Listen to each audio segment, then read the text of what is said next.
McAdams presentation. Feel free to finish getting food. It's going to be set out the whole time, so help yourself. So just wanted to welcome everyone to this all CESP graduate student event.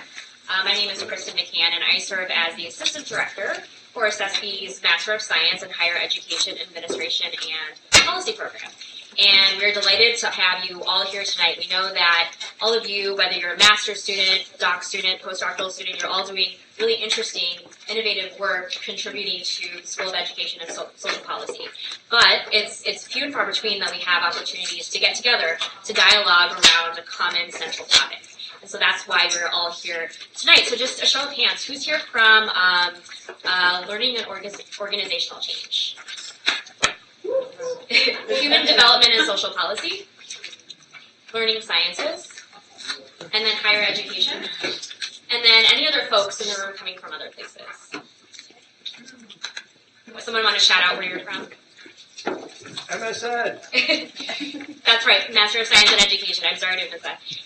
Wonderful. And so thank you for coming. And so we're really excited to hear from featured speaker Dr. Dan McAdams. Talking about authoring a life, the narrative identity, redemption, and Donald Trump. And so I will turn it over to my colleague Terry to explain what's happening in the paper that you're seeing in front of you and the small group dialogue that's going to happen following Dr. McAdams' presentation. Thanks, Kristen. So welcome, everybody. It's great to see this big group here today. My name's Terry Kramer. I'm Assistant Director of the Masters in Learning and Organizational Change program. We typically, what follows a talk that, like Dr. McAdams, is a Q&A, and we're going to suspend that for a little while to be able to create discussion pods. So you can see some of you are sitting around the 5 tables that we have here. So one of the things we'll do directly after his talk is ask each of you to choose a table to sit at, and we'll have as much as 10 minutes of discussion based on some different lenses that we've developed following Dr. McAdams' talk. So we've got 5 tables. One is around a practical topic. So, for example, application of the concepts he presents in the work that you do day to day. So that practical table is right over here, and I'll be moderating that. We have implications for your current research or your research interests. Kristen is going to be moderating that table. So you're welcome to join her if that's of interest to you. On a personal level, how have your reflections on your own narrative identity provided insights into yourself? And that's going to be Michelle Abba. Michelle, you want to just, and then she'll moderate that discussion. Political, so we'll look at it through a political lens, insights that you have about President-elect Donald Trump as it relates to his upcoming presidency. So Brad Waddle will moderate that table. And then finally, sort of the contrarian view, sort of what is the so what of a life story approach? How important or necessary is it to really consider human development from this particular perspective? And so Ryan Ryan, he will moderate that table. So what we anticipate doing, spending about 10 minutes of discussion. Kristen will let everybody know that we want you to switch. So you'll get up, and then you'll go to another table that is of interest to you. If we have time, we'll do 3 rounds. We may only have time for 2, but if we have time, we'll do 3 rounds. And then after that, then we'll have whatever time is left for the Q&A. Now, some of you are wondering, what's this paper doing on the table, and what are the markers? This is patterned after what's called World Cafe. Anybody familiar with the World Cafe facilitation approach? All it is designed to do is to be there for you to jot down words, images, concepts, ideas. Some of you maybe you channel your inner artist, or it's a good way for you to learn and think about the topic. So you're welcome to use it or not. And then each time your moderator can build perhaps on what it is that you created on the paper. Thanks, Terry. So with that, we are delighted to hear from one of CESP's distinguished professors, Dr. Dan McAdams, and I will turn it over to master student Elise Arnell to formally introduce. Thank you. My name is Elise Arnell, and as Kristen mentioned, I'm a full-time master's student in CESP's Higher Education Administration and Policy program. I have the privilege of introducing our esteemed guest. Dan P. McAdams is the Henry Wade Rogers Professor of Psychology at Northwestern University, as well as Professor of Human Development and Social Policy. and director of the Foley Center for the Study of Lives. Author of over 250 scientific articles and chapters, numerous edited volumes, and 7 books, Professor McAdams works in the areas of personality and lifespan developmental psychology, with secondary interests in political and cultural psychology and in psychological biography. His theoretical and empirical writings focus on concepts of self and identity in contemporary American society, and on themes of power, intimacy, redemption, and generativity in the stories that adults construct about their lives. Most recently, he is the author of George W. Bush and the Redemptive Dream, a psychological portrait, and The Art and Science of Personality Development. Please join me in welcoming Dr. McAdams.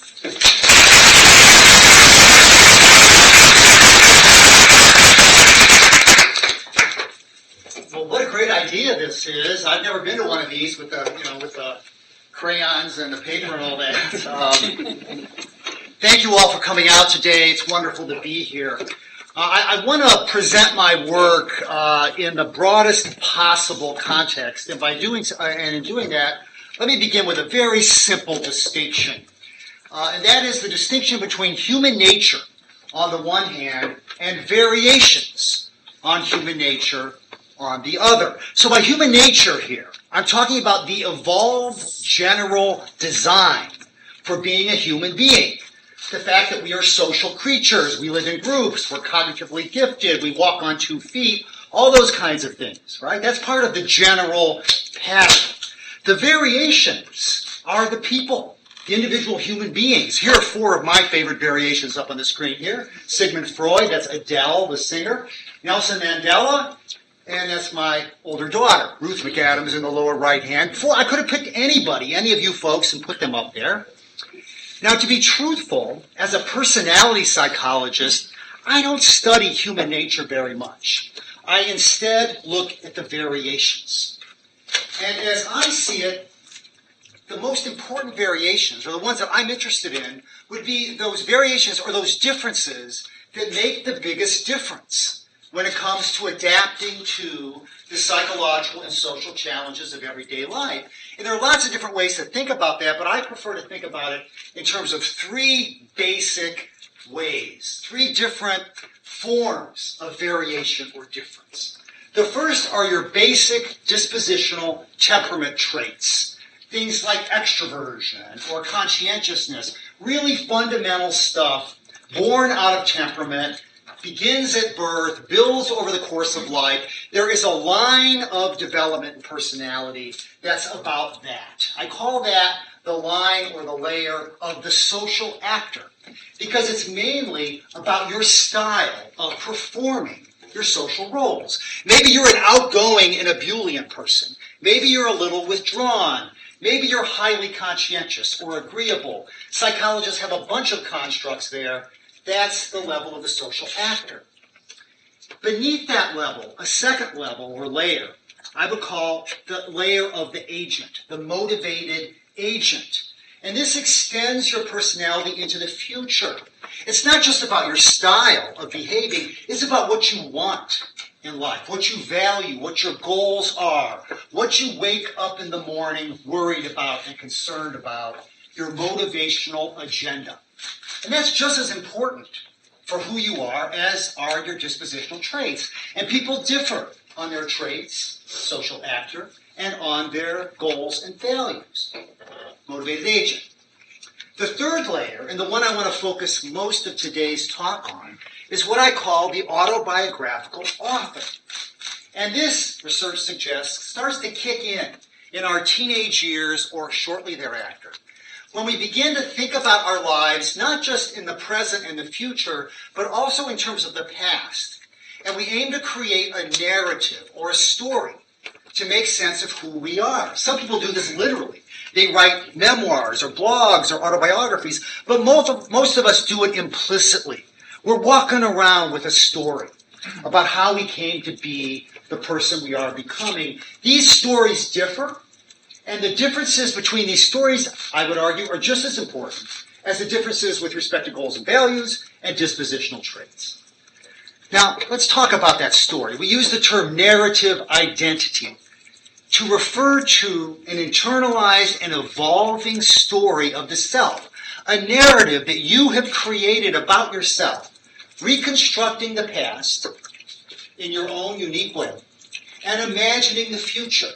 And they're connected up. Now, there are many different stories you're walking around with. I've got many stories too, but narrative identity refers to sort of the basic form that the stories follow. And just to give you an example, I've got a slide here that has my narrative identity on it. This is it.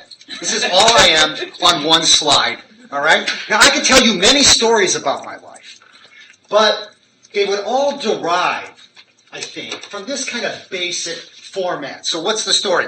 I grew up in Gary, Indiana, not far away from here. That's a picture of Gary, Indiana in the 1960s. It's a tough steel working town, or it used to be. The steel mills at Gary were big, and they employed tens of thousands of people. I hated Gary, Indiana. The first 18 years of my life were miserable. We're not talking abuse. We're not talking anything really psychologically interesting in that regard. Just bored. A depleted environment. An environment where I felt, sure, I had friends, but I was like from Mars, I felt. And I had been planted into this foreign country. And at age 18, I got the heck out of there. And I went 10 miles away. Valparaiso University. Right? But it might as well have been Paris or Geneva. I never went home again. It was so wonderful to get out of there. All right? To get into college, to be with people who were interested in some of the things I was interested in. So I enrolled in that small school in northwest Indiana, just 10 miles down the road from Gary, and I read Sigmund Freud's Civilization and its Discontents, and about 20 or 30 really important texts in this wonderful honors program that still exists at Belleville called Christ College. And I got really interested in this idea that smart people have been having a conversation for generations, maybe hundreds, maybe thousands of years, about things like what is human nature? And what are the variations that are really interesting? And what is the relationship between self and society? And all these cool things that Freud wrote so beautifully about in Civilization and its Discontents and other books as well. And they were considered by many other scholars. So I got really involved in that. And around the same time I met that girl there, that's a few years later, Rebecca Pallmeyer. She was in that same honors seminar. We read the same books. And we developed a relationship. And now it's 40 years later, and we still have that relationship going. She's my wife, we're married, and we had these two beautiful daughters. And that's it. Now, a lot of other things have happened, and it culminates today with this wonderful opportunity to talk to you all. But, I mean, this is really fundamental to who I am. The Gary to Valpo to Rebecca to daughters move. And that's at the heart of my narrative. Well, you all have narrative identities that you have worked on. Let me give you an example of the kind of data that we work with when we ask people about their narrative identities, which is what I and my students and postdocs do at the Foley Center for the Study of Lives here at Northwestern University. We ask people about the stories of their lives, and we typically have a structured interview, and there are questions often about particular moments that stand out in your story. So here's an example of one. This is when we ask a 57-year-old woman about a negative childhood scene. We asked her, pick a really negative scene from your childhood. We've got a bunch of questions like that. Pick a high point, pick a low point, pick a turning point. This was a negative childhood scene. And here's what she said, some of it. I was in first grade, and I was told I had this terrible illness, rheumatoid arthritis, that would make my knees swollen, and I was going to have to stay in bed. At Catholic school, the nuns, they were so great. I mean, they said, you're very special to have this. God would only do this to somebody very, very special. And so that gave a little kid an idea of, so this isn't something that I should be feeling sorry for myself about. This should be, a gift. And I was stupid enough that I bought it. So I'm telling you, it helped. There's a lot of stuff going on in this complicated narrative, and I've only given you a sliver of it. She's thankful that the nuns did it, but at the same time she realized that she was kind of an idiot to believe them. it's mixed. But there are a couple of themes here that I think stand out for me at least, and themes that I want to elaborate on a bit as we move forward. The first is what I would call early advantage. The narrator indicates that he or she has experienced an advantage or distinction, physical, material, psychological, relational, social, whatever, that singles her or him out for special positive attention. The nuns said I was special. What I thought was a really bad thing, they said, well, that makes you special. And that kind of relates to this second idea of what we would call a redemption sequence. The narrator describes a movement from a demonstrably negative situation to a positive outcome. Well, I thought it was really bad. I had rheumatoid arthritis. I had this problem. But the nuns convinced me it was good, that it was something to be proud of because God had chosen you for this challenge. Now, we all have redemption sequences in our lives. I'm sure you've come up with many of them. They kind of come in two forms. One is sort of like what I just described, where in real time, something bad happens, which is followed by something good. My first marriage was a disaster, say.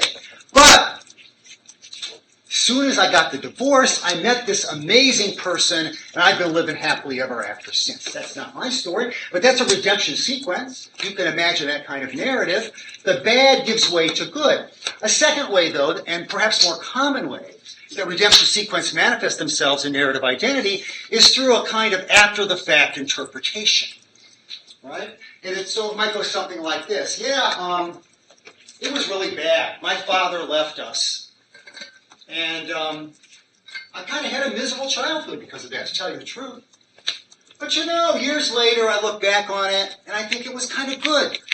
Because it made me the man of the family, and I had to step up. And I'm not going to say that I think it's a great thing that my father divorced my mother, but I see some positive in it. I see how maybe I benefited from it in a certain way. That's a kind of redemption sequence, too. An after-the-fact interpretation, where you find some way to narrate the event such that you are delivered from your suffering to an enhanced state of some kind. Let's look at another turning point scene. Here from a 55-year-old. After describing a fight in 7th grade, he'd gotten into a fight. I think it just says that you got to stand up. After that, I used to do things like, we had a boy a block over that had Down syndrome, and, we didn't know what Down syndrome was back then, but you just knew that he was different. And I don't use the word retarded. I always hated that.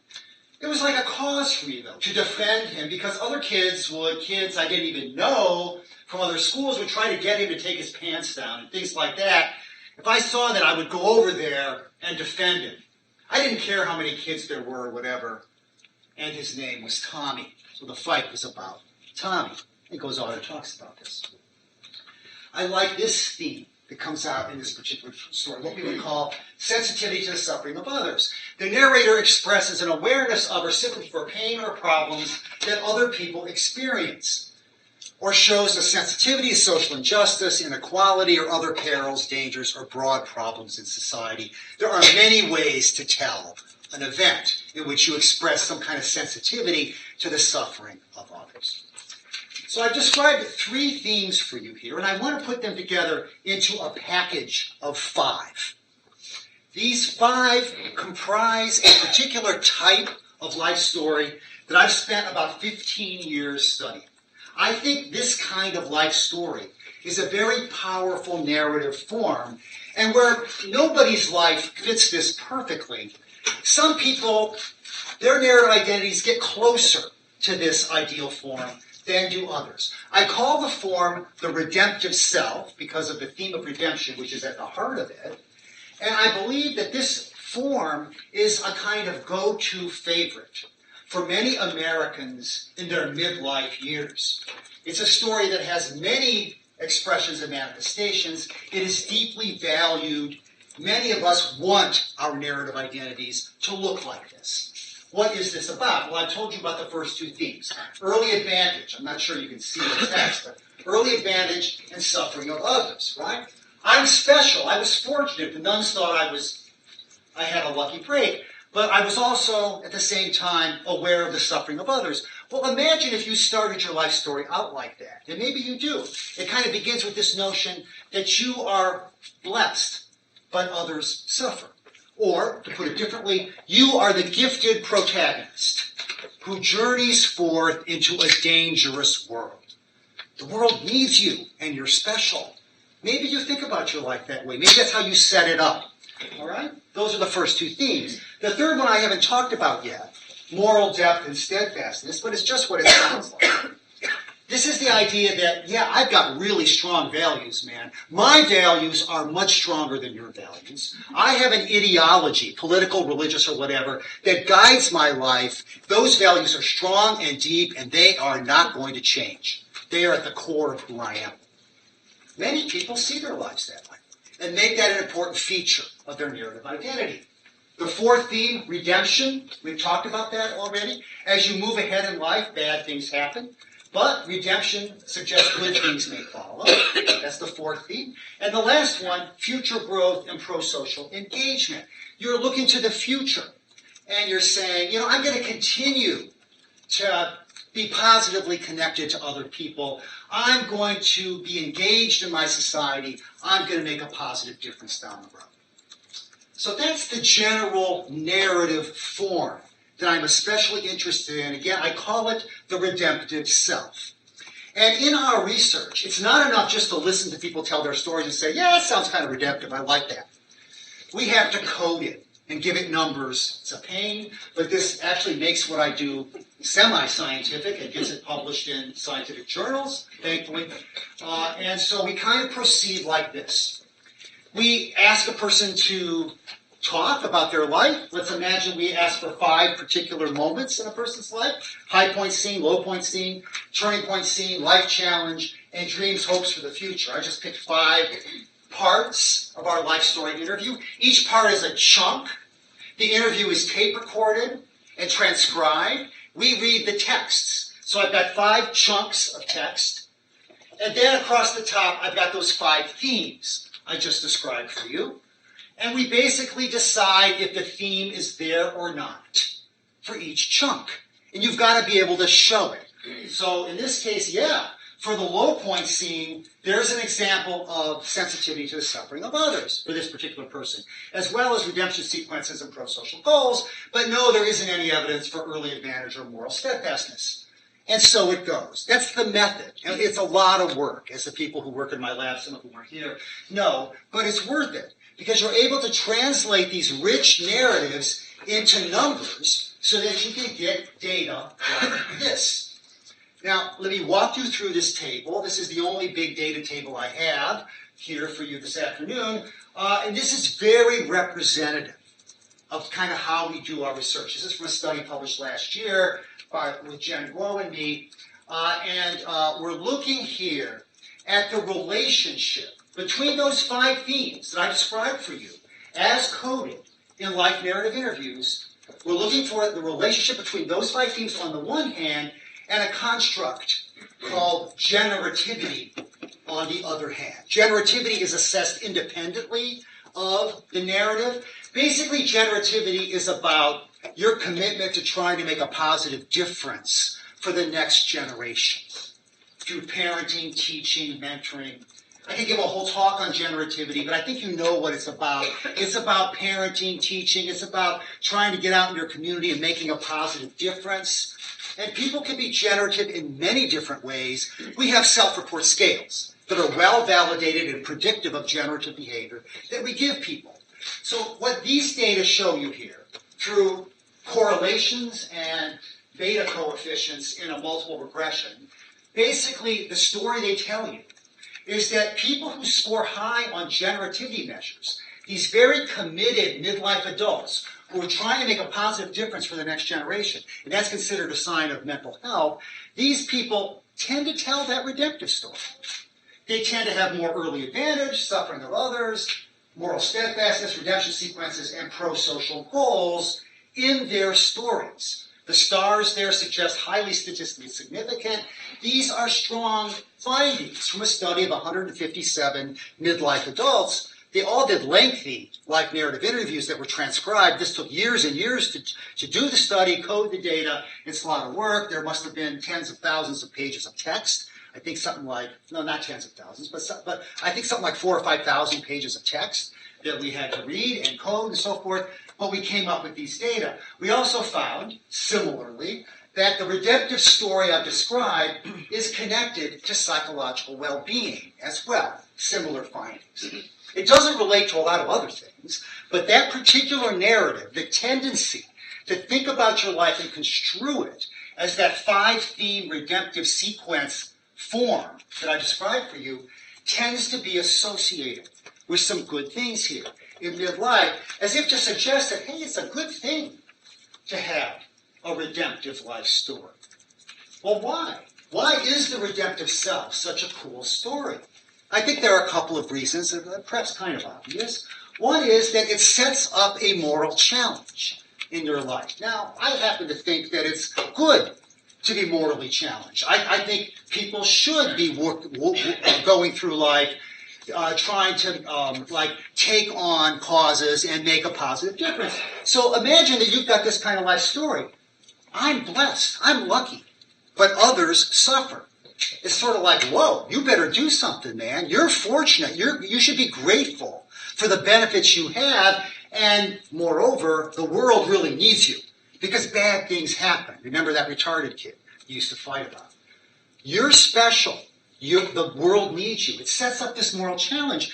Well, highly generative adults, those people who score high in self-report measures of generativity, they're all about trying to make a positive difference for the next generation. This kind of story helps them do that. It gives them a justification. It's like, why am I wasting all my time agitating for political justice or trying to, get my kid through college or high school? I could just go to the mall. Why am I doing all this stuff? Why don't I just watch television more? Okay? Or read trash novels, or just eat and sleep and do fun things. Go to the gym. Why am I working so hard? Well, because I'm special and others need me. I've got that kind of story. It sets it up and justifies it. It also affirms commitment in the face of adversity. Anybody who's tried to be a generative adult, that is to try to make a positive difference in the next generation, is going to be disappointed. Parents know this. No matter how great their children are, sooner or later they disappoint you. Sharper than a serpent's tooth is the ingratitude of a child. That's King Lear. Right? Problem in generativity drove him to madness. Many of us maybe not that extreme, but it's tough work to be a generative person trying to make a positive difference for the next generation. It's good. People admire you for it, but it's tough. So if you've got this story that's filled with all these redemption sequences, well, it helps out. Because it says, bad things happen. Remember that first marriage? That was a disaster. Remember the bad things about growing up. But in my story, usually good stuff follows. So it's going to be okay here. It may not seem like there's going to be a payoff, but maybe 20 years from now, my kids will appreciate it. Or maybe down the road, my agitation will make a difference in some way. Your story gives you the confidence to go forward. At the same time, it's a little annoying, this story, don't you think? If you think about it for a while. In my book, The Redemptive Self, I devote an entire chapter, chapter 9, to the annoyingness of this particular story. The chapter is called When Redemption Fails. There are certain things about this story that, certain variations on this story can be a little insufferable. 85% of me loves the redemptive self, but there's this 15% that gets tired of it. And one of the things I don't like about it, sometimes, in some stories, some variations, is the problem of self-righteousness. Oh, so you're so special. God called you to do this really important thing, to save the world and so on. Come on. It's too much. Lighten up. There's a little bit of that, sometimes, in these stories. And some people have said that there's also a little bit of naivete, occasionally, in these redemptive life stories. Because after all, can everything be redeemed? There's some really terrible things that happen in the world. Wars, genocide, the death of innocent children. Bad things have happened in your life, I suspect, that maybe you can't redeem. They're just too bad. They're just too horrible to actually try to find a positive meaning, say, in a horrible thing that happens to a loved one, it's almost an insult to the loved one. It's almost a kind of like demeaning of the suffering. To say, it's pretty bad that happened to that person, but it ended up leading to something positive, right? I mean, we often try to do that, but sometimes we just can't do it. Sometimes these highly regenerative people who tell these redemptive stories go a little bit overboard, I think. And the stories end up being kind of Pollyannish and naive. But having said that, I still think there are way more goods than bads when it comes to this particular kind of narrative identity. Please know it's just one kind of narrative identity. It's, I think, a narrative identity that works well to support a generative life at midlife, especially in American society. We have lots of variations that we love on this story. The rags to riches Horatio Alger kind of story is a deeply redemptive narrative. Stories of personal atonement and religious conversion, especially in the Christian tradition. These are very powerful redemptive stories. And there are other kinds too that we all know, and many of us appropriate them. We use them for our own lives. George Bush, 43rd President of the United States, seems like ancient history now. He had a redemptive story. And it did a lot of good for him, he says. And I believe it. I would characterize his redemptive story as a recovery of goodness through self-discipline. I don't know how many of you remember much about George W. Bush in office between 2001 and 2009. Born into an extraordinarily prominent family, you would think that that would be his early advantage. His father, after all, was the 41st President of the United States, and a self-made millionaire, and a pretty good guy, actually. I mean, some people may not have liked him, but I mean, the first George Bush, pretty nice guy. Had a huge number of friends on both sides of the aisle, Democrat and Republican. Okay? But that's not how George W. Bush characterizes his life. That's not the advantage he had. In fact, he sees that as a disadvantage. The advantages he had came through the horrible things that he went through, self-inflicted, almost all of them, in his teens and 20s and early 30s. He basically squandered 15 years or so of his life drunk. Not always, not every day, but almost. Quite a bit. A lot of drinking, a lot of philandering, a lot of just wildness and so forth. Squandered it. He'll talk about it in very straightforward terms that way. But eventually he turned it around. He recovered the goodness that he felt he had once upon a time, long ago, growing up as a kind of tough but kind of cool little kid in Midland, Texas. That's back when he was good and pure and innocent. He lost it all because of drinking, and then he started to get it back. He did 3 things to get it back. First, he married this librarian, Laura Welch, a real upstanding, disciplined lady. Around the age of 31, they get married. This is his first step to redemption. Smartest decision he ever made, he said. His second step is a recommitment to a religious perspective. George W. Bush grew up somewhat religious, but in his mid-30s, actually in 1984, on April 3rd, at a Holiday Inn coffee shop, I swear, he sat down with a man named Arthur Blessett, that is his name, an itinerant preacher who was in Midland, Texas during that week for a revival, a tent revival kind of thing. They still do that. There's a lot of these things. George W. Bush, who was kind of a drunk, but also somewhat prominent in town, he was George Bush's son, after all, had a private meeting with Mr. Blessett. They sat down, they talked about his sins. He did a prayer and asked Jesus to come into his heart.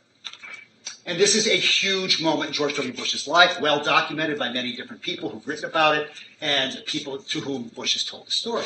But he was still drinking quite a bit until his 40th birthday. And they had a big party. He had quite a bit to drink. And the next morning he got up and went running, which he always did. But he felt worse than usual. The hangover was way worse. He came back and he told Laura, you know what, I'm giving it up cold turkey. And surely she rolled her eyes and could not believe him. But if the public record is to be believed, and I believe it, he did. He never touched a drop again, or at least probably not more than a glass. George W. Bush gave up drinking on his 40th birthday. And he sees this as the third movement in a redemptive narrative. And he credits this story, this turning his life around, for the successes he enjoyed after in business and, of course, in politics. President Obama has a story that's just as redemptive as George W. Bush. I used to think you had to have a redemptive story to be president of the United States. That was long ago when I thought that.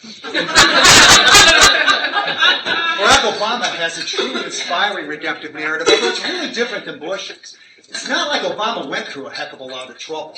I mean, he's a black kid, but he didn't experience a lot of prejudice growing up, at least according to this book, Dreams from My Father, which is effectively his narrative identity. I put mine up on one slide. Okay, my narrative identity. Barack writes for about 350 pages about his narrative identity. It's worth it, the book. There's a lot going on in Mr. Obama's life as a young man. Search for his father, trying to understand what he's about. But fundamentally, it's a redemptive narrative of ascent, social progress, and liberation. And what Obama's story fundamentally kind of gives you the sense of is that he sees himself as part of this broad cultural narrative of liberation.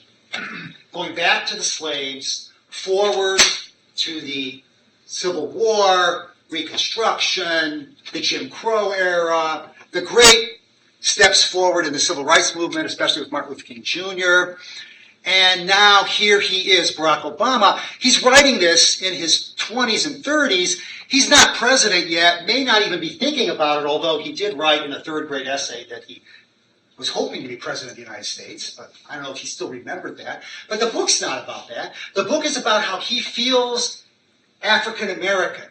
Even though he's half white, half black, he feels African American. He finds his African American identity, and he latches himself onto this narrative of progress, and as it plays out, he does become a main player in that big story. A story of liberation. It's a redemptive narrative in many ways. It's got a lot of the features I described. Early advantage, awareness of the suffering of others, and so forth. You can code it almost on every page. All right, so I used to think a redemptive narrative was necessary to the President of the United States. But then, back about a year ago, actually it was mid-February of 2016, I got this email from a man named Don Peck at the Atlantic magazine. Out of the blue, he had read my Bush book, or probably somebody had told him about it, and he said, would you be interested in writing a psychological profile of Donald J. Trump? And this was right after the New Hampshire primary, and it was starting to look like Trump might actually get the Republican nomination. And so they said, listen, we would love to run a story by you on Trump, something about his personality. We want it to be evidence-based, we want it to be in-depth, and we want it to be long. No one has ever said that. He wanted me to write something long. I go, oh my, this is too good to be true. I was on sabbatical at the time. I was teaching one class, but I was just finishing it up. And I was basically on sabbatical. So I said, yes, I'll do this. And he says, now, if Trump doesn't get the nomination, your story doesn't get in. But they promised me like a token fee. But listen, I would have paid them for the opportunity. I read this magazine. It's high profile. This was an opportunity of a lifetime. And I said, sure. So for the next 3 months, I did a deep dive on Trump. I knew very little about Mr. Trump at the beginning. I followed politics closely, but I did not know much about his life. I had never seen an episode of The Apprentice. I wasn't sure what it was. I knew he had been married once to a woman named Ivana. But I kept thinking, maybe, is that the same as Ivanka? No, it's his daughter. I didn't know that. I knew he had some kids. I didn't know he's on his third wife. I didn't know anything about Melania. There's a lot of things I didn't know. So that night, I read The Art of the Deal. And I then just proceeded to read everything I could by or about Donald Trump. There are some good biographies, some actually a couple of fair-minded, in-depth, objective biographies of Mr. Trump. He has been in the public light for over 40 years in the tabloids in New York and so forth. There's all kinds of stuff on him out there. A lot of it was just inflammatory and crazy, and I just didn't want to do that because I was going to be evidence-based and objective, and I was going to do something in-depth, and it was going to be long, right? And so I wanted to try to be as measured as I could be. And so I did this piece on Trump, and I basically lifted that 3-layer idea that I had. before. But it's set up by this weird thing about Trump that many people have reported. And psychologically, for me, this is almost the most interesting thing about him. This quote comes from a man named Tom Griffin, who was having lunch with Mr. Trump a few years ago in 2006, and they're discussing a deal about a golf course. Griffin's selling the land so that Trump could put up this golf course in Scotland. And he goes, well, I'm sitting right across the table from Donald Trump. It was Donald Trump playing Donald Trump, Tom Griffin observed. There was something unreal about it, as if he were an actor playing the part of Donald Trump. Well, this is great, because the first layer of personality is the actor, right? The social actor. So let's talk about his traits. And like, okay, this is really great. But then it also raises the question, what's behind the actor's mask, right? And this is a problem that many people have tried to make sense of. Okay, so a quick synopsis of what I wrote about in the article. I argued that in terms of his traits, this man's off the map on two of them. Extroversion, sky high. That's social dominance and enthusiasm, energy. There has never been a more extroverted president than Donald Trump. They've rated all the presidents, by the way. Psychologists and historians have done this. At the top is Teddy Roosevelt. I really think Trump leaves him behind on this one. He's high energy. He's always up. He sleeps 4 hours a night. He's tweeting. He's interacting. He's always dominating. Always. Social dominance. Rock bottom agreeableness. These are two traits out of what are called the Big Five. Some of you know this. But agreeableness is arguably the most valued trait across the world. The word agreeableness isn't good enough. It basically refers to how caring and kind and humble you are. Right? There has never been a presidential candidate who would score so low on this trait. Nixon was the lowest. Nixon was sweetness and light. All right, so extroversion and agreeableness. I talked a lot about that. And then I said, well, let's get behind it. Let's get to the goals and the values. Everybody's got goals and values, right? It started to get a little harder here, but although not real hard, because narcissistic goals do seem to be what it's all about. Remember that the motivational agenda that you have, what you wake up in the morning trying to accomplish, that's different from your traits. What are my goals? What are my values? What do I want to get? It's all about promotion of the self. And much was made of this idea in the paper, a lot of commentary on narcissism. It's impossible to talk about Donald Trump from a psychological point of view and not talk about narcissism. I mean, it may be the most singular feature, so much so that I kind of downplayed it a little bit because it wasn't all that interesting to me, but it's true, it's really there. And I talked a little bit about his authoritarian values, although I should have done more of that.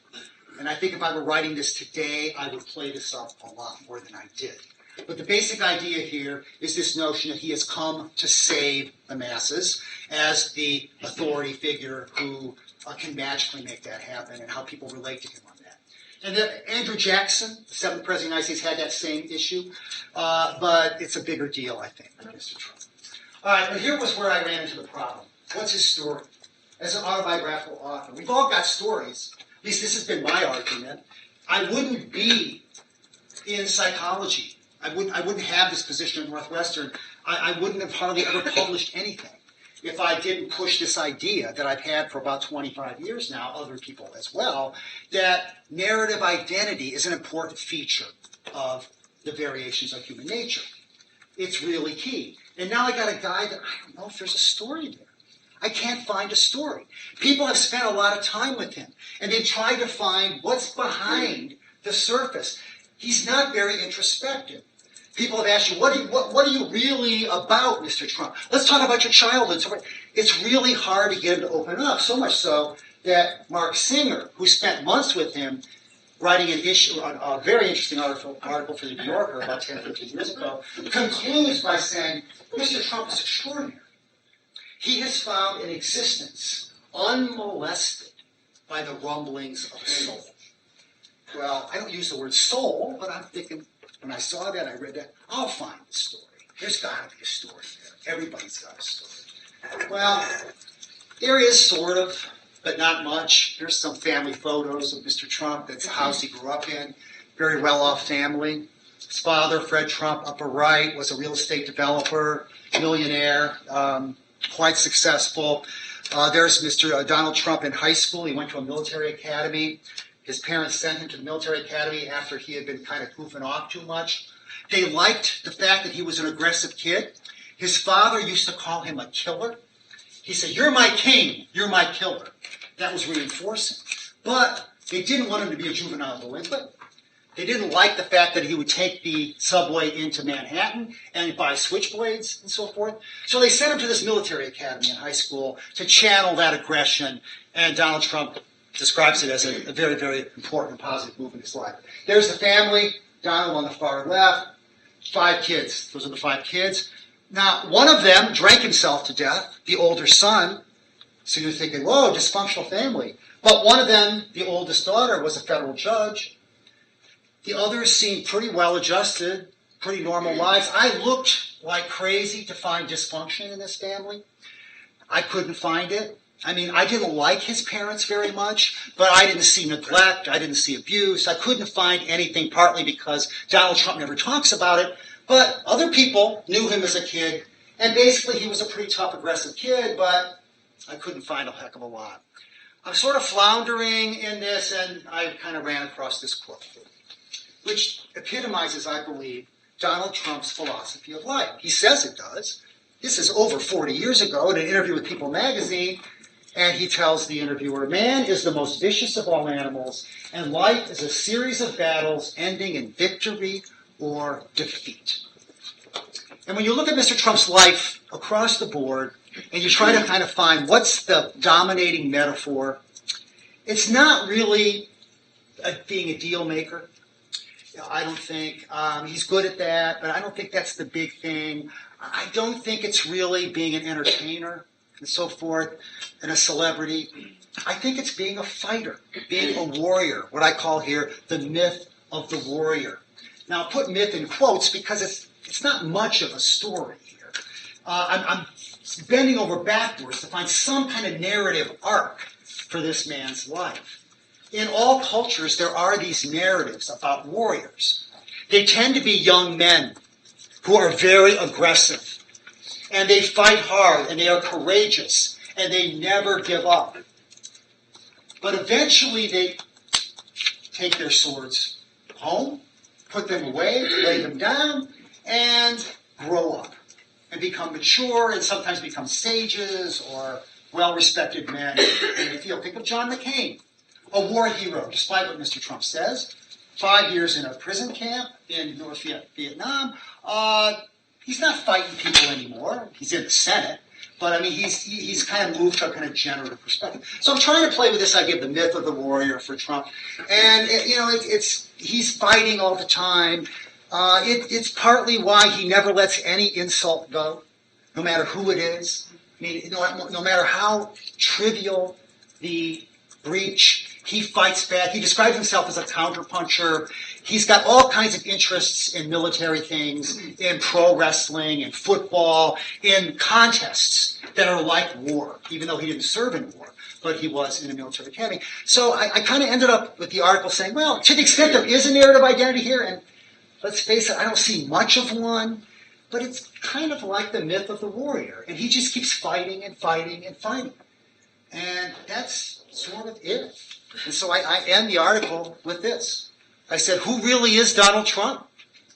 What's behind the social actor's mask? I can discern little more than narcissistic motivations and a complementary personal narrative about winning and fighting at any cost. It is as if Trump has invested so much of himself in developing and refining his socially dominant role, the actor, that he has almost nothing left over to create a meaningful story for his life or for the nation. It is always Donald Trump playing Donald Trump, fighting to win, but never knowing why. Thank you.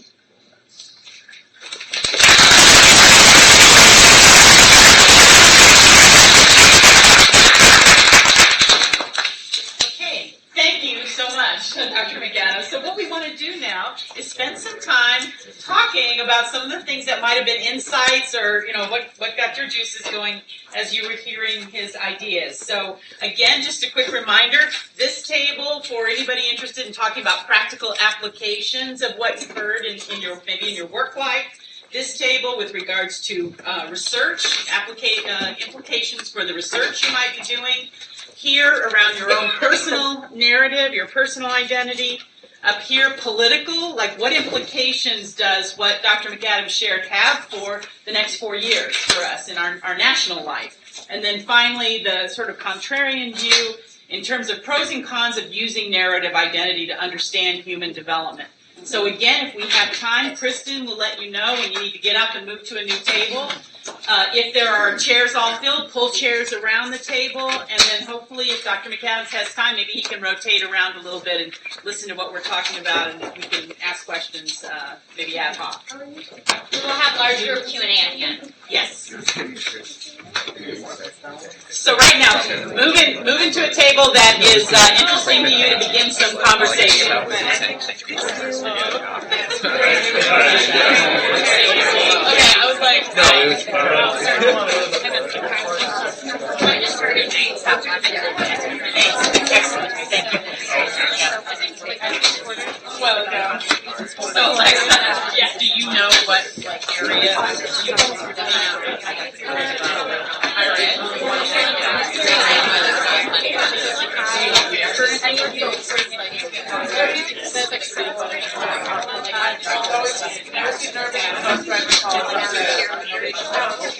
So I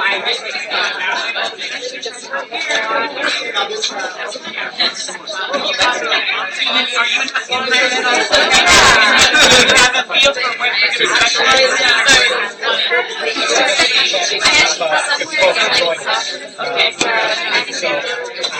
Just real quick, Ross.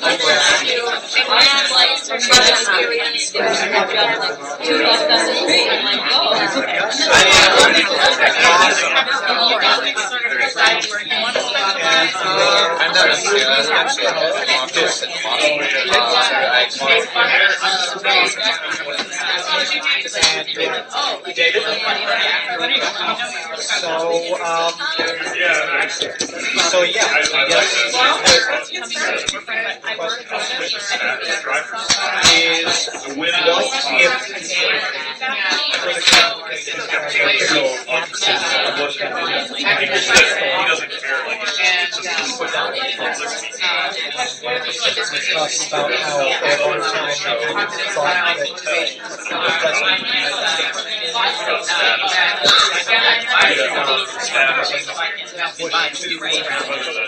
So, in terms of that, the work that you do, the professional that how do you think this kind of understanding can translate to either being more effective in that way, or with your clients or your customers or employees?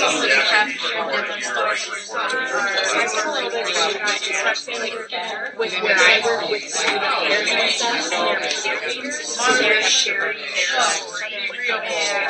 Like a lot of questions that I ask,